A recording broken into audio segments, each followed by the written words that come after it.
I'm Robyn, if I haven't met you already, and we're going to talk about landscape genetics today, but I think the previous talks in the whole workshop, but especially today, have been a really nice kind of foundation to build on as well. So we've learnt a little bit about kind of genetic diversity within populations, selection within populations, and now we're going to start thinking a bit more about gene flow. So what is landscape genetics? We've had some very good descriptions already, but I guess the field kind of combines landscape ecology with population genetics, and it's mainly focused on understanding how the structure and composition of the landscape influence things like gene flow, genetic drift and selection. So like I said, in this tutorial, we're just going to focus mainly on dispersal and gene flow because they're such important characteristics of, I guess, connectivity. So this is kind of your classic example in landscape genetics. We often think about roads. There's a lot of other things you can do, but I guess with landscape genetics, we're trying to figure out how these kind of landscape characteristics influence the genetic patterns and whether we can detect what's happening using the genetics. So in this case, we would know there's a road between because things are more genetically similar on each side of the road and then quite different between. So it's all about kind of using that to help unpick the landscape. One of the kind of big things that we're going to talk about today is how landscape genetics is quite correlative. So a lot of landscape genetics is just understanding how correlations can kind of influence your results, how you can get multiple lines of evidence, what the kind of best practice is for pulling out true results. Because landscapes are very renowned for having lots of correlations. So for example, the amount of tree cover is probably negatively correlated with the amount of grassland or something like that. So understanding that and how that influences your interpretation is really important. So why do we need to know about dispersal? It's obviously a very important process, and as Catherine mentioned this morning, a lot of that species-specific demographic knowledge is really fundamental to conservation. So not only is it just interesting to understand life history traits of different species and how these differ, it can be kind of the baseline information from which to inform your conservation strategies. So knowing a little bit about, what the dispersal capacity is, whether there's different patterns like sex-biased dispersal, which we'll talk about a bit later and has already been mentioned a few times, can really help to kind of inform how we deal with these things like fragmentation. So dispersal capacity will have a really big influence on the impacts of fragmentation, on how things respond to disturbance, and whether a population is ultimately at risk of becoming small and isolated, and then losing genetic diversity through genetic drift. So we thought for this session it might be nice to kind of start with the basics, so start thinking just about dispersal, add in that spatial data, and then build on that until we incorporate the landscape as well. So I guess we can think about these sort of units of analysis as species, and then populations, and then individuals. And so often it's really useful to define things as populations and use that as your unit of analysis. But within populations, there are also a lot of really fundamental processes that happen, and they shape fine-scale genetic structure. So not just at that kind of between population level, there's also patterns of fine-scale genetic structure which play out between individuals. So at this scale, dispersal, mating and social behaviours influence those patterns, and they can often be seen over a scale of tens to hundreds of metres. And that, I guess we have these kind of general assumptions. So for example, in small mammals, or in mammals in general, we tend to think that male-biased dispersal predominates. So males are the ones that kind of move from their home range. Females might take up the territory next to or where they were born, and that's called phylopatry. But actually, although that's kind of the general rule, of course we know rules are meant to be broken, and there's a whole lot of variation even just within mammals. So for example, this is just a small snippet of a big literature review, which is part of the supplementary for that paper down the bottom. But even just within small mammals, there's all these different things that play out. So different mating systems. Within those different mating systems, we have the classic example of the antechinus, which shows male bias dispersal and promiscuity. But then there's everything in between. So we have both sexes dispersing, male bias dispersal, high dispersal for both sexes, and low dispersal for both sexes. And these things are not fixed either. They can be density dependent, scale dependent. So for example, disturbance occurs like fire, it opens up new habitat, and then you get recolonization behaviour, and things disperse in different patterns than they would have normally. So although there are these general rules, it's really useful to be able to use genetics to pick up how these ecological processes play out under different scenarios.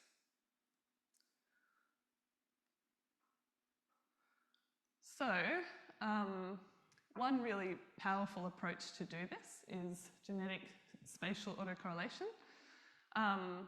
It's a multivariate approach in that it includes all loci, all SNP loci in one run, or microsatellites as well if you have those.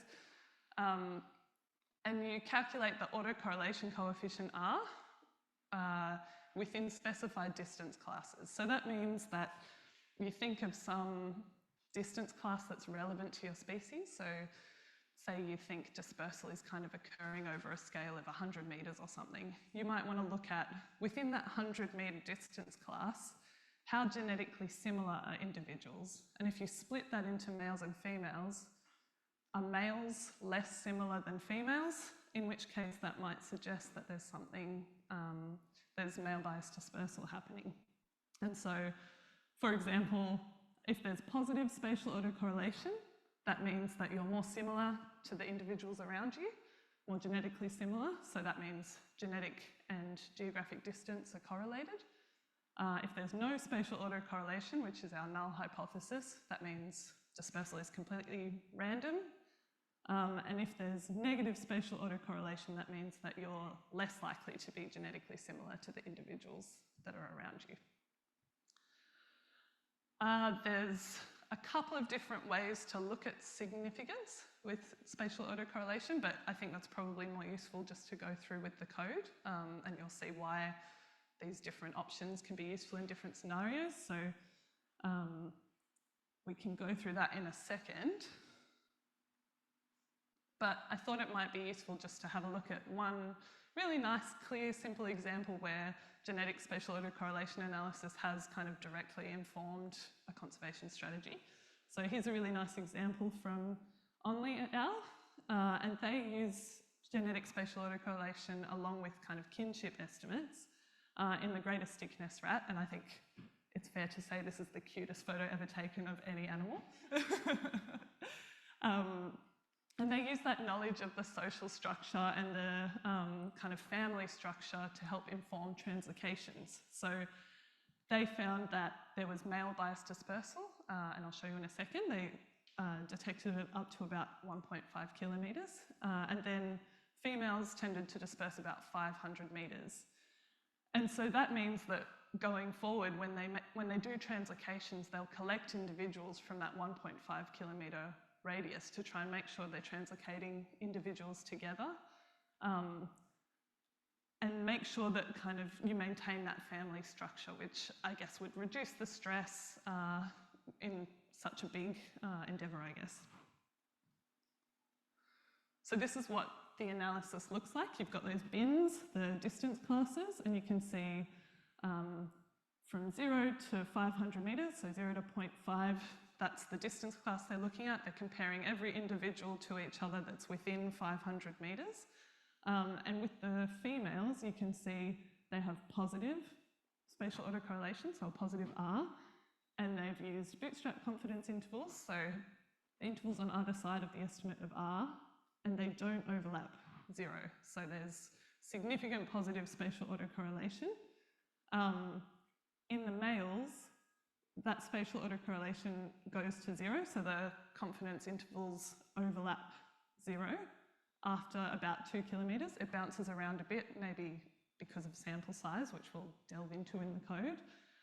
But I guess they're being conservative in kind of pushing it out to 1.5 kilometres. And then in females, there's a really clear pattern. So positive spatial autocorrelation in that first distance class, and then you get your error bars overlapping 0.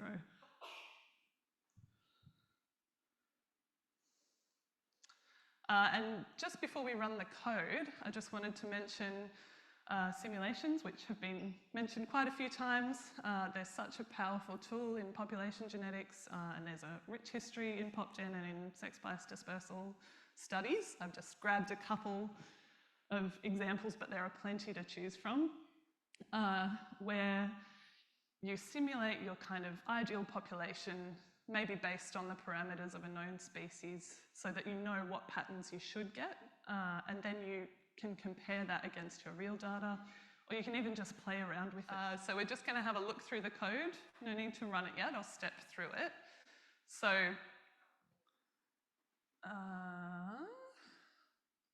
we'll go down here. Okay, so the first, I've got a little bit of that background up here, but the first thing we're going to do is simulate sex-biased dispersal. So we've got a function here that creates the dispersal curves, and we've got different ones for males and females. So here you can see that we've got a mean dispersal distance for females of 1, that's this value here, and then a mean dispersal value for males of 20.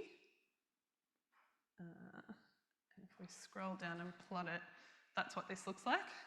So that's the female dispersal and male dispersal. So quite a difference. You would expect to be able to detect that. And then we'll use the new Dart sim package and run a simulation. So this is a really fun thing to play around with. If you're interested, there's plenty of detail in this function. You can step through it and play around with it, have a look at what happens if you vary some of the parameters. But I guess this big function is generating a population, just a single population. And then we're doing 20 generations where males disperse following that curve that we just had a look at, and females disperse following that curve as well. There's an equal sex ratio, individuals produce 2 offspring, so all of those sorts of parameters you can add into a simulation and have a look how that varies your results.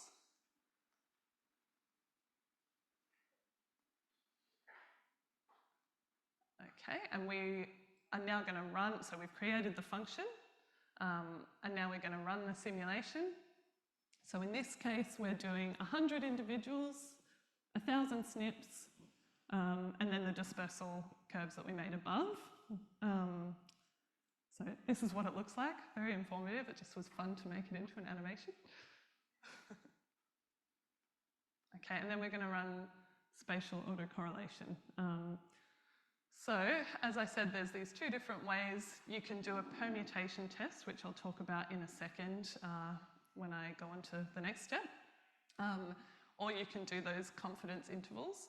I guess the permutation test is really powerful for telling you whether or not you have significant spatial autocorrelation, because it gives you kind of a null hypothesis band along the 0 line, so that no autocorrelation, no fine-scale genetic structure, whereas if you use the confidence intervals, you can make direct comparisons between different groups.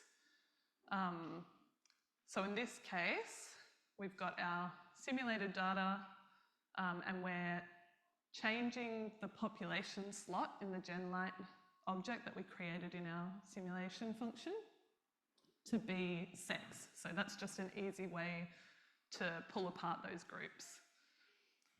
And then we're adding in the lat long to the GenLight object because we need the spatial data for this analysis. And we're converting it to meters instead of lat longs, because often that's just, you know, an easier way to think about those distance classes. And then we run the spatial autocorrelation analysis, which in Dart R is GL spatial autocorr. and we've got our simulated data set, and then we're going to test bins, so there's distance classes of 0 to 50 metres at 10 metre intervals, and plot the males and females together on the same plot. And you can see there's very strong spatial autocorrelation. It's significant for both males and females. So we've got males in the purple, females in the orange, and both of them don't overlap 0. So we say there's significant positive spatial autocorrelation. Things are more similar to the other individuals that are around them within that 10 metre interval. But once we get up to about 30 metres, it crosses that 0 line and things are less similar to the individuals around them because they've dispersed. That's kind of beyond the scale of dispersal for females and males as well. And then when you compare the sexes, you can see they're significantly different. So here we would say there's clearly male bias dispersal happening. Now, if we have time, which I think we've got, maybe let's take 10 minutes, and if your cloud is working, what I think would be good is if maybe within your table, decide to vary one of those parameters. So what I reckon we should do is maybe just simulate less extreme sex bias dispersal, because we've set this analysis to exactly the parameters of what we've simulated. So of course we're going to detect it. But if there's more subtle sex bias dispersal, if you want to change the female mean up to maybe 5, and then run through the code and decide to vary some of the parameters below. So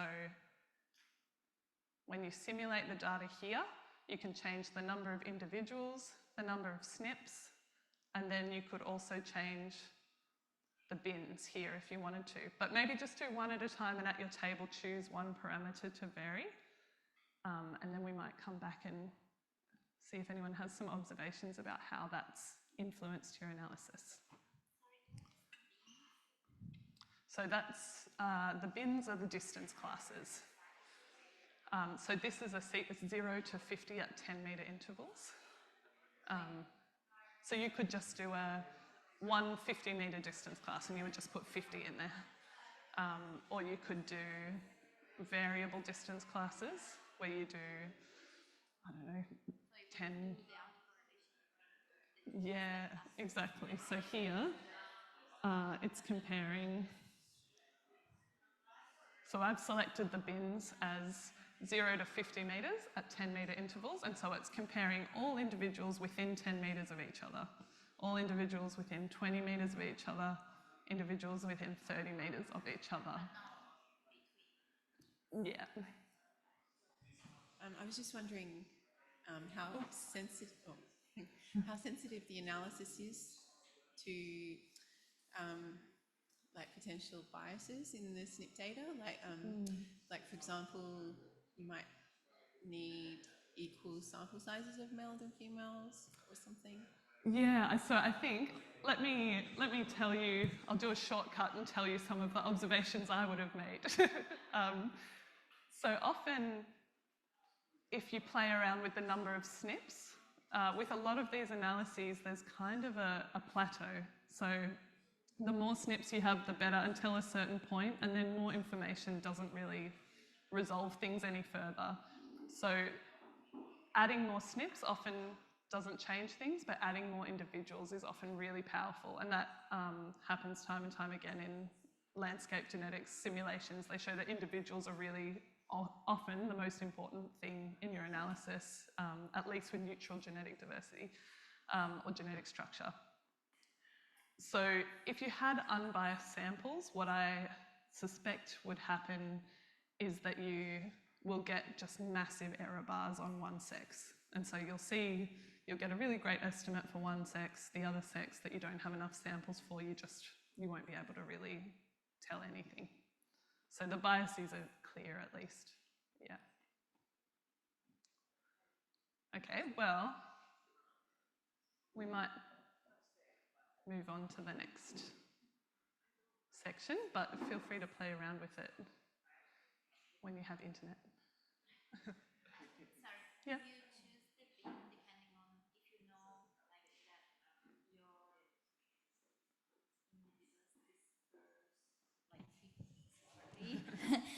you know that your males disperse like, I don't know, 50 meters and your female like 10. You have an hypothesis or some information from the literature, I guess. Yep, you So would would test you those bins. test 10 meters and 50 meters?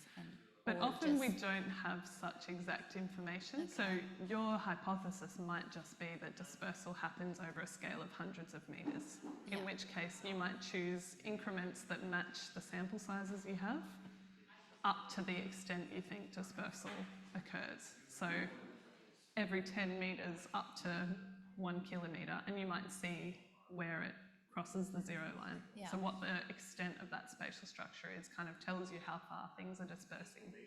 Okay, so when it crosses the zero line, it's basically when they're not dispersing that far anymore. Exactly. So that's when you lose spatial genetic structure, because you're comparing individuals to each other that are completely genetically dissimilar because they've dispersed.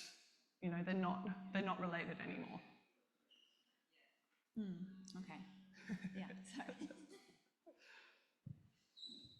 And I think, is it true that you need kind of even numbers of pairwise comparisons within your bins? You don't necessarily need even numbers. Yeah, it's just that it will affect. Or relatively the same. Yeah. Yeah, exactly. So you would have seen in that plot before there were some distance classes that had really big error bars. So it's more that you might find that that's really not informative. So there's no point in including that distance class. Better to lump those individuals if that's still informative. Better to group individuals. Yeah. All right, so we've learnt a little bit about how spatial structure builds up across the landscape just based on things like dispersal and life history. But now we're going to bring in the landscape a little bit. So what limits dispersal? Geographic distance, barriers, and habitat quality and structure are all things that we like to test for. So I'm going to just talk about the first one, geographic distance. So we learnt about identity by descent before. Today we're talking about isolation by distance. So this is the idea that populations that are more distant are less likely to share genetic material with each other. So common sense.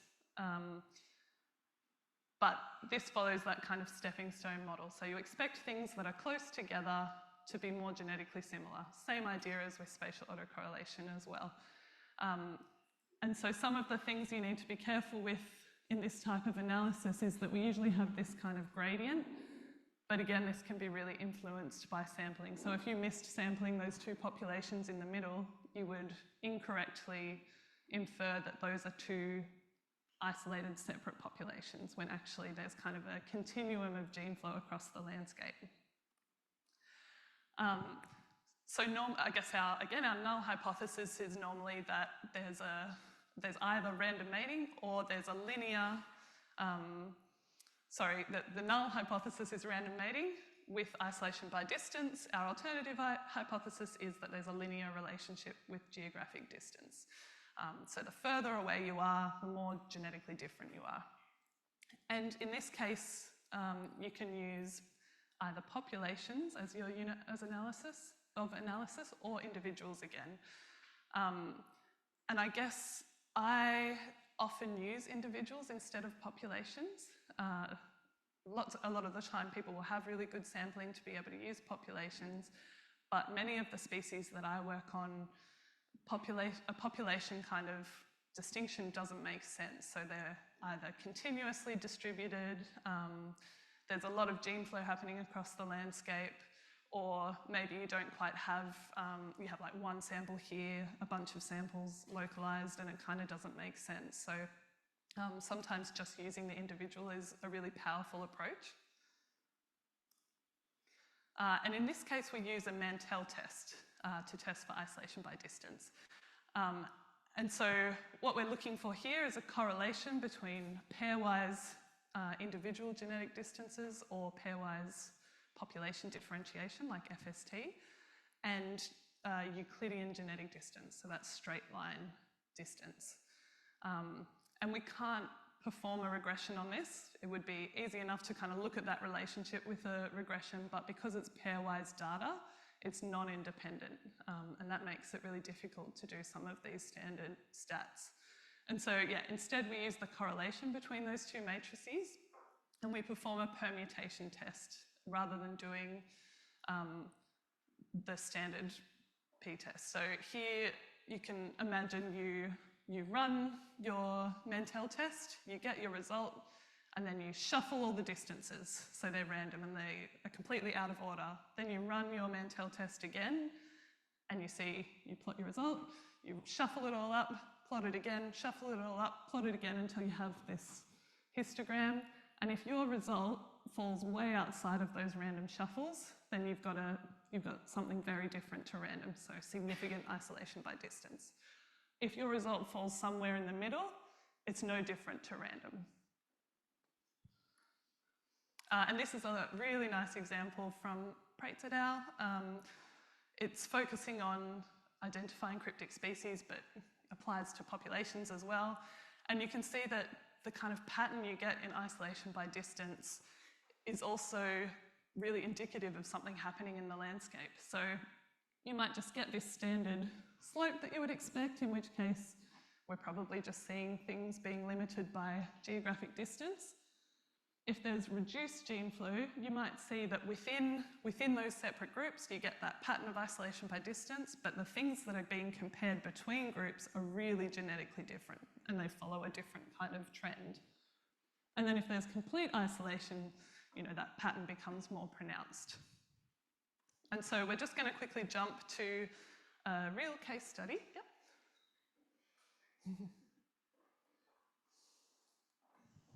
I've actually done a study where it actually showed the opposite trend as well.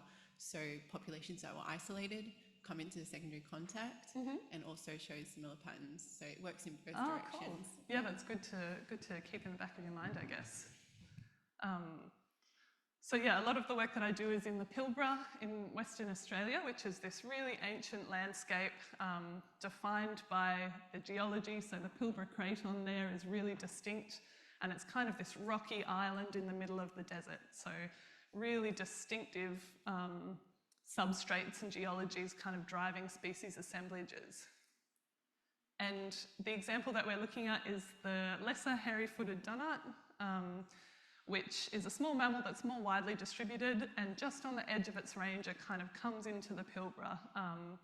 But it's more associated with, I guess, sandy habitats because, as the name suggests, it's got these bristly pads on its feet, and we think that's to kind of better traverse that sandy habitat. So I'll just quickly run through that code again, and again, feel free to run through it in your own time. So we can run isolation by distance. Here we're just doing it on our simulated data set again, and you can see we get that slope of, as things are further apart, they get more genetically different, but it's not very steep. But if we separate males and females out, males show this kind of flat curve, the flat line, sorry, here. And females have significant, oh, sorry, I'm going the wrong way. Females have significant isolation by distance. So this is, sorry, just again with that simulated data set, I think you might be a little bit confused about how spatial autocorrelation is different from a Mantel test. And the main difference, I guess, is that you're binning samples in spatial autocorrelation, whereas in isolation by distance, you're looking at this continuum. And Mantel is often less powerful to detect those kind of nuanced patterns at fine scale. So binning things can be a really nice way of pulling out where the scale over which these things occur. So if we jump back to our real example, this is the kind of edge of the Pilbara here. I'll zoom out so you can see. Western Australia, our samples are there. Okay. And if we run a Mantel test looking for isolation by distance, we get this very strong slope. So from that, you would think that isolation by distance is definitely happening. There's significant isolation by distance, which you can see from the results here. So we've got our significance of 0.001 and the Mantel test statistic of 0.65. So just for the sake of testing that idea, we've separated those into two different clusters. And then if you use the Dart R command for running isolation by distance, here, glibd, and like we did when we assigned males and females as populations up here, we've the kind of eastern and western cluster as our two populations. And then we've coloured those points. So these are all pairwise comparisons. If the point is pink and the surrounding point is also pink, that means it's a pairwise comparison between two individuals in the same population. Whereas if the two colours are different, you're comparing those kind of inter-population individuals. And so you can see there's kind of one slope there of the eastern cluster, one slope above of the western cluster, and then everything that's an intergroup comparison is over there on the edge, kind of like those patterns that we saw. So can anyone think of kind of a likely hypothesis that could be driving that, given what you know about the species? Any landscape things that you would, landscape characteristics that would immediately jump to your mind to test? Remember the bristly feet?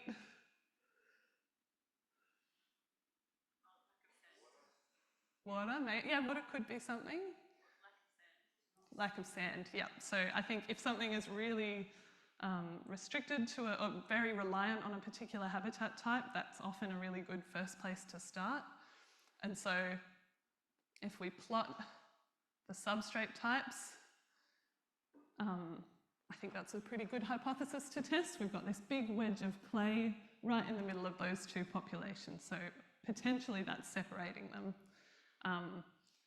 And so we can take a next step and start adding in some of these landscape features. Bernd is going to next look at this next analysis, which doesn't quite bring in the landscape yet, but allows us to visualise it further and compare them.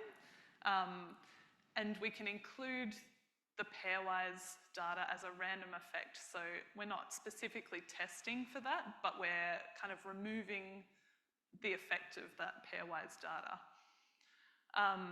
You can also include other variables like time, like spatial autocorrelation. So you can build a model where you're kind of pulling out the variance explained by all these other parameters that you're not actually that interested in testing, but that will influence the patterns you see.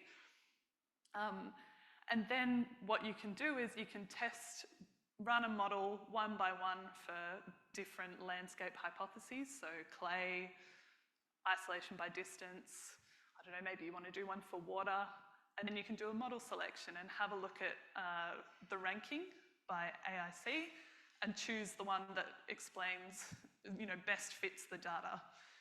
I've got this note down here just as a recommendation. If anyone's going to run it, keep that in mind. It's not important for right now. But I guess with this approach, as Bernd was saying, it is really easy to just test everything. And it's very tempting as well because it's kind of fun to see what's influencing the landscape.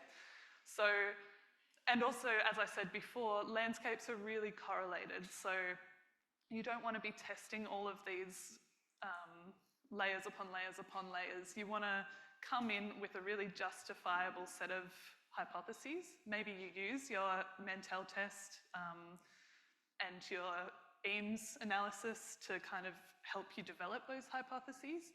And then you come into something like this armed with a few things you really want to test.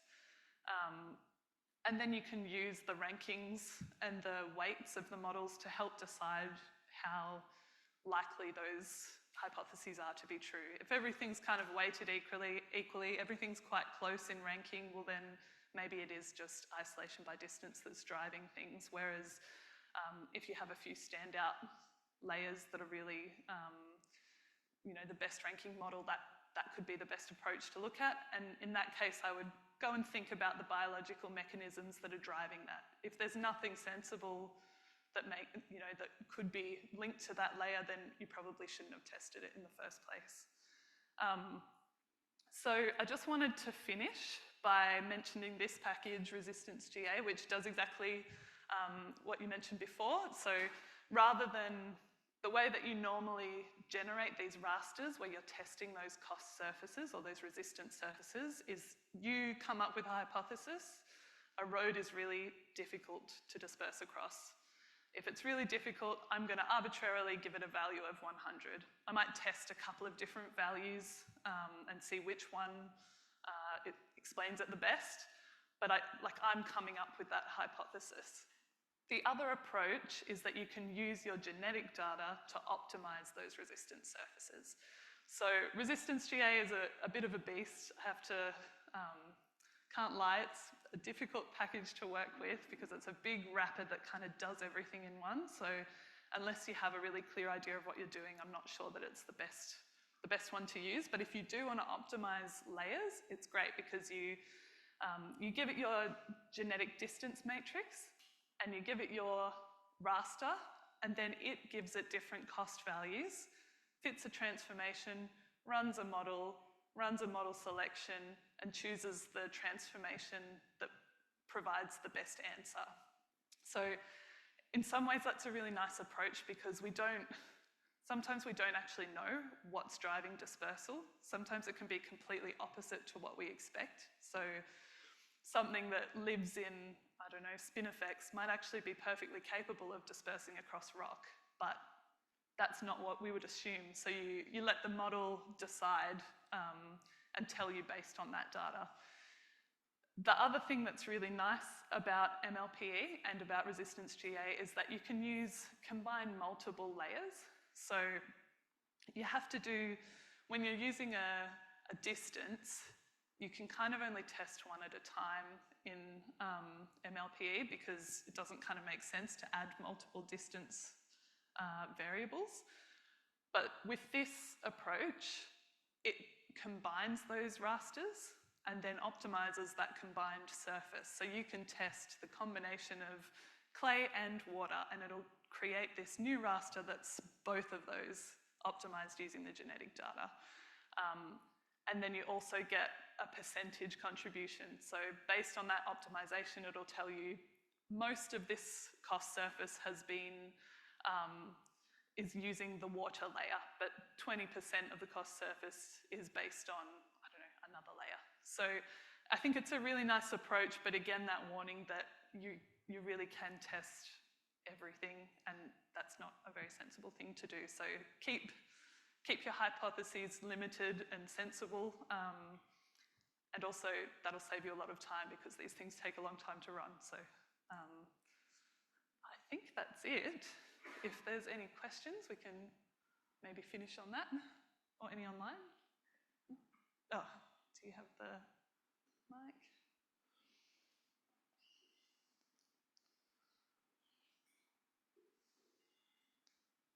Thank you. Yeah, this is actually about your methods you were discussing earlier, Robyn. Mm-hmm. How can they be applied?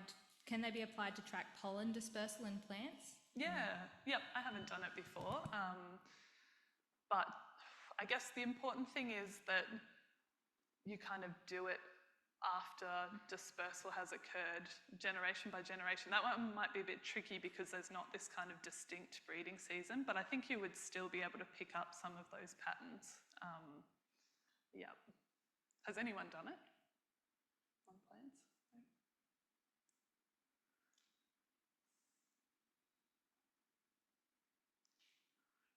Cool. Well, if that's it, maybe it's beer time.